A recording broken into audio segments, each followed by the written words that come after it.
কলকলি যাই হোক আমি একটু কথা বলবো আগে জীবনের ঝুঁকি লিয়া গেছি রে বাবা। আসলে আপনি কি দেখেছেন একটু আমরা গাড়ি 10-15টা গাড়ির গ্লাস ভাঙছে, যাত্রী হলো টাকা নিছে, ড্রাইভার হলো জিম্মি করার টাকা নিছে। আমরা এখন দেখলাম আর প্রথম দেখছি সব লাইন ধরা আমরা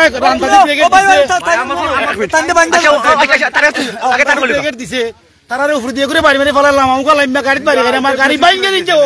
আমি কলকলি গেছি কি আমার এলাকার বাই বাচ্চা যারা আছে সবরে কইছি, সবাই আমার সাথে আমার কাছে টাকা ছিল স্যার। হ্যাঁ আমার আইসা ছুরি ধরছে বড় রামদাও, আমার সাথে বাচ্চা ছিল বোধহয় কিছু করতে পারিনি স্যার।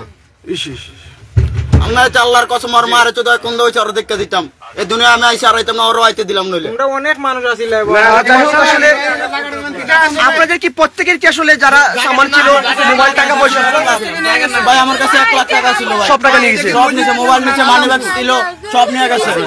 টাকা পয়সা যা আছে সব হয়ে গেছে বাবা। এই পিছনে যে ভাই জায়গাটার নাম এই যে আসলে এই বাসের আসলে যাত্রী যারা তাদের কাছ থেকে আসলে চিন্তাই করেছে।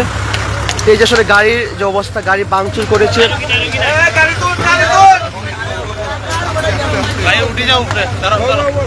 তাদেরকে আসলে অনেকটা হয়তো বেশি আঘাত করেছে। এই যে প্রথম যে বাস ছিল সেই বাসে যারা প্যাসেঞ্জার ছিল এই প্রথমেই তারা আসলে এই লরিটি এখানে দেখতে পাচ্ছেন যে গাছ, বেশ কয়েকটি গাছ আছে আসলে রাস্তার নিচে আসলে এই গাছগুলো সরানো হয়েছে।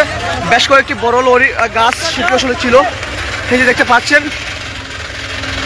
তবে আমরা কলকলি বাজারে একটি খেলা হওয়ায় টুর্নামেন্ট চলমান ছিল, ব্যাডমিন্টন খেলা, আপনারা হয়তো অনেকে দেখেছেন। সেই খেলাতে আসলে অনেক তরুণ যুবক ছিল যারা আসলে তাৎক্ষণিক আমরা খবর পেয়েছি, খবর পাওয়ায়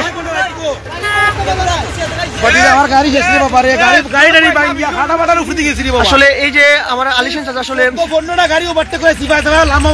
একমাত্র আসলে তিনি সাহসিকতার পরিচয় দিয়েছেন, জীবন বাজি রেখে তিনি বাজারে গিয়েছেন এবং বাজারে গিয়ে আমাদেরকে খবর দেওয়ার কারণে আমরা তাৎক্ষণিকভাবে সবাই চলে আসি আসলে, এবং এসে এদেরকে আসলে শেষ মুহূর্তে তাদের আসলে প্রাণ রক্ষা করার সুযোগ হয়। আমরা যদি না আসতাম তাহলে হয়তো আরো অনেক ক্ষতি হতো এখানে।